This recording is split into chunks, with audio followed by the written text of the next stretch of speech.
say on your first day in prison, you should beat a man with a chair to earn respect. And that's why my dad lost his new job as a prison guard. And I know what some of you out there are thinking. And no, I'm not that prick from 2.5 Men. I actually told that joke at a gig a week ago, and it got a very big laugh. Much bigger than in here. And at the break, an American came up to me and went, "Do you know, you do look like that guy from 2.5 Men." It's like, yes, I know. That's why I said that. If I'd have come out on stage and said, "I know what you're thinking, no, I'm not that prick from the Fresh Prince of Bel-Air," there would have been a lot of confusion in the room. So I've had an eventful day. I went to a support group this morning for victims of stalking. Nobody saw me. But on the way there, I'm walking down the road and a guy came up with a charity tin and said, "Hello, I'm collecting for child abuse." I'm not paying for that. I got a bit further and a woman came running up with a Bible and started screaming at me. "There's a demon in you! There's a demon in you!" So I looked her dead in the eye and said, "Don't tell him." I got a bit further down the fictitious road and 2 little Greta Thunberg wannabes came up to me with some leaflets and they said, "Did you know that the car park in SeaWorld is 500 times bigger than the area where the killer whales live their whole lives? Isn't that sad?" So what point are you trying to make? They're not going to be any happier in the car park. One of them was wearing an Extinction Rebellion t-shirt, and the Christmas before COVID, I was on my way to work, Canary Wharf, ladies, and one of them glued himself to the side of my train. And I'm thinking, fuck, going to get delayed now, aren't we? Fortunately, the driver didn't notice. Back to the road. I then found myself in the middle of a protest. Now, this one genuinely happened. Leicester Square, International Women's Day, and a lady with a megaphone screamed out, "We demand that women stop being murdered in their homes, on the streets, and in their places of employment." And that leaves a lot of wiggle room, doesn't it? What about the woods? Really did not respond well to constructive criticism. And I like women. I met Angelina Jolie a couple of weeks ago. That's all she said. Dating during a pandemic was weird. One woman, on her profile, she said, "I'm fully vaxxed, waxed, and relaxed." Guess it's better than being scary, hairy, and infectionary. And people give you weird advice when you're dating. Treat 'em mean, keep 'em keen. It's not good advice, just because it rhymes. Follow her all day. Watch out for pepper spray. Best relationship advice I ever got was from my granddad. He said to me, "Dan, do not marry a beautiful woman because she will always have options. And if she leaves you, divorce, lose 50% of your property." Or as he put it, "Find someone rough and keep half your stuff." But there is a lot of talk in my block of flats at the moment about whether we should allow the children in the building to play football in the car park. And I can see both sides of the argument. I mean, I don't want my car hit by a football. But on the other hand, I think it'd be quite nice to see some of the children from the building get run over. So a lot of people think Harrow's a posh area. It's really not. My local pub is full of right dodgy geezers. The sort of men who could be in an advert for pepper spray. The sort of men who dress all year round in what I assume is the English Defence League summer collection.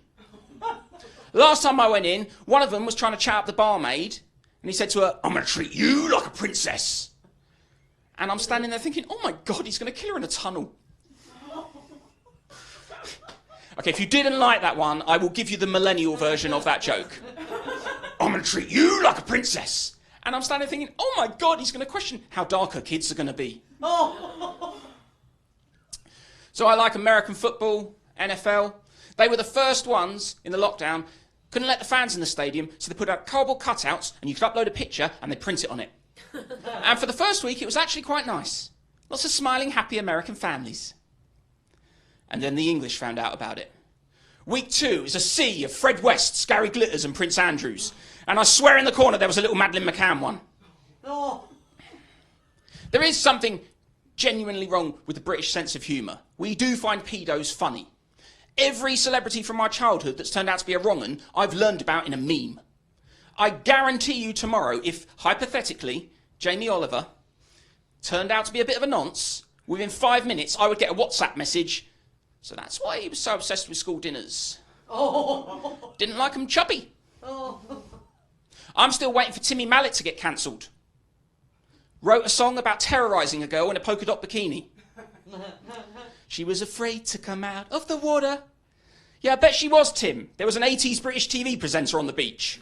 Stay in the water. Although that was terrible advice at Michael Barrymore's.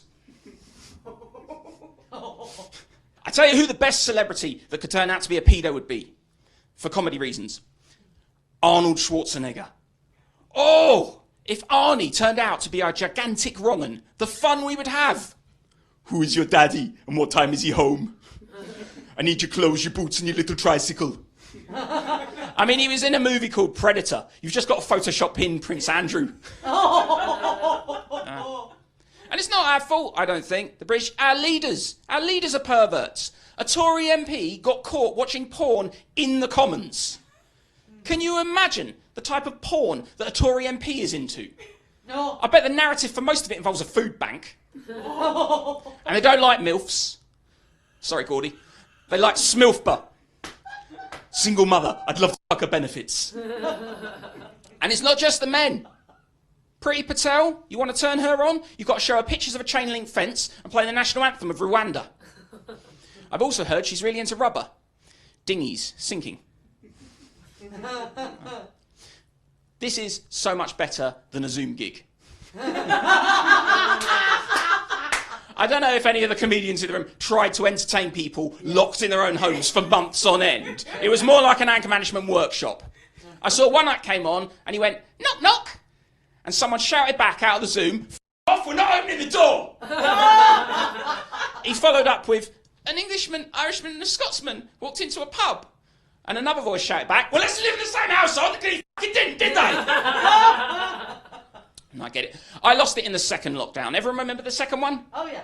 Yeah. So you could meet both your parents in the park, but you all had to carry a Scotch egg. It's fucking weird down the park. You know those weirdos that hang around near the kiddies' play area? They were still there, but standing much further back. Who'd have thought we'd live to see socially distanced noncing? But yeah, the second lockdown, random things just kept setting me off. One day, I was watching a medical show, real life thing, and I like those. And it's about a woman, she gets thrown off a horse, lands very badly, then gets trampled on by 2 other horses. Almost died. I was fine with all of that. But then at the end of the show, the narrator came on and said, after 13 operations and 24 months of rehab, Sally got back on a horse. Like it's a good idea. I found myself screaming at the TV, sake, Sally, learn from your mistakes. Horses obviously don't like you and you're apparently shit at healing.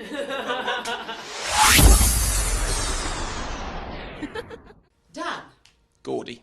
So, fantastic set. Well done, you. Well done. We trained together with our coach, Mike Gunn, which appeared at the moment very much a comic in demand, all over the place, recovering everything. Mike is recovering everything, a shining example of somebody who is resilient enough and had to go through the 12-step process, all that recovery. He will be a guest in next year, so we will leave his shine to come.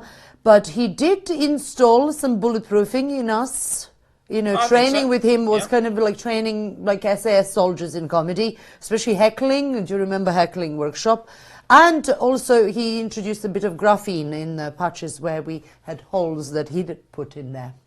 That was my joke. Yeah. He doesn't have anger management issues. But you in your set allude a lot to anger management, and you acted out really well, because the whole point of actually doing this and a partnership with the Wellbeing Media Studios is to role play, to use performing arts to role play some of the issues in our current society, very troubled society. So what prompted you to actually include child fiddlers, for example? And yeah, I do seem to have a lot of jokes about paedophiles. That's but I'm right. not sure why. Yeah, nothing happened to me. I'm fine. It's a Don't content. worry. People are uncomfortable talking about it, and that's where humour helps us. I don't think we are. I think the British love it. The jokes are there. It's, yeah. I said it in my set. Every celebrity, we're just like 5 minutes after someone has outed as doing something a little bit naughty. Well, oh, where's this going to go? Get the memes ready.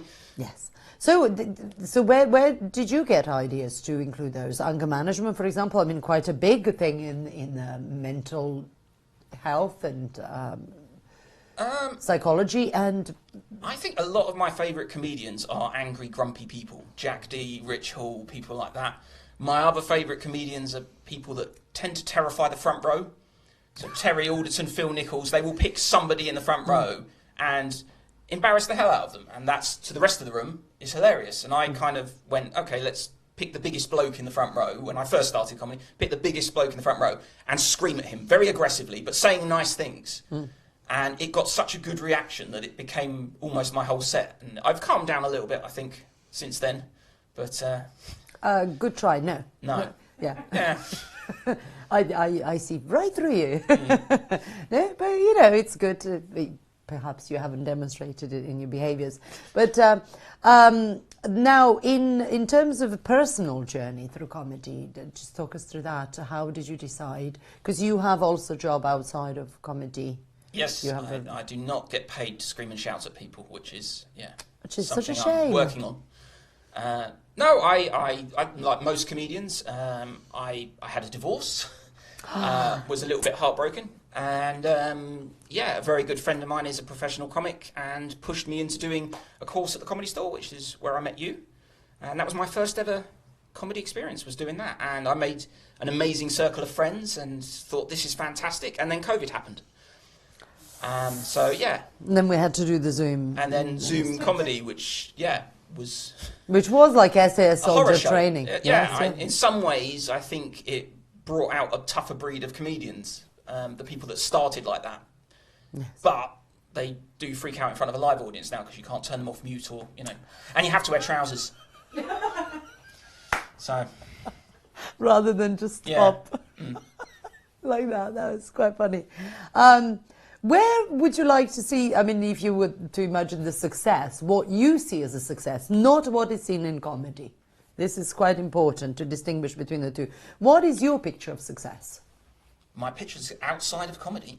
No, outside of the comedy stereotype of a success. Because what is in comedy stereotype of success, and this is my own personal opinion, is being a miserable...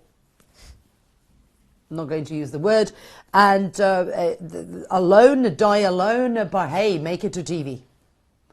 I don't want to make it to TV. Oh, well, too late for that. Sorry about that. No, I think... make sure he signs the form before he leaves. I'm not... I have no interest in becoming famous. Unfortunately, I don't think that's ever going to happen. But that's why you are here. That's exactly why we've selected you. I love stand-up. And, you're okay. And... No, I love doing stand-up. I love being involved in stand-up. And if I got to perform at the Comedy Store once in a while, that would be success to me. I would be happy with that. Live at the Apollo or anything like that, that would be too much. I would love to be good enough to perform at the Comedy Store. And I think that's what a lot of circuit comedians want. And then that's why they do the Gong Show, where you just get bullied for 2, 3, 4 minutes, if you're lucky, by the audience. Gong shows, some people may see as giving the audiences green light to bully comedians. Don't you think? I think gong shows have their place, but a lot of the audience, you need to listen to the punchline before you can decide if a joke is good or bad. If they start booing before you get your punchline out, that's not your fault. You've done nothing wrong. If you don't hear the punchline, you don't know if it's a good joke or a terrible joke. Yes. That's just them being a prick. Mm-hmm. And some people say that comedians are supposed to be able to adapt and deal with anything that's thrown at them during a performance. And, I think these are the same people that would go to the ballet and chuck a brick at a ballerina.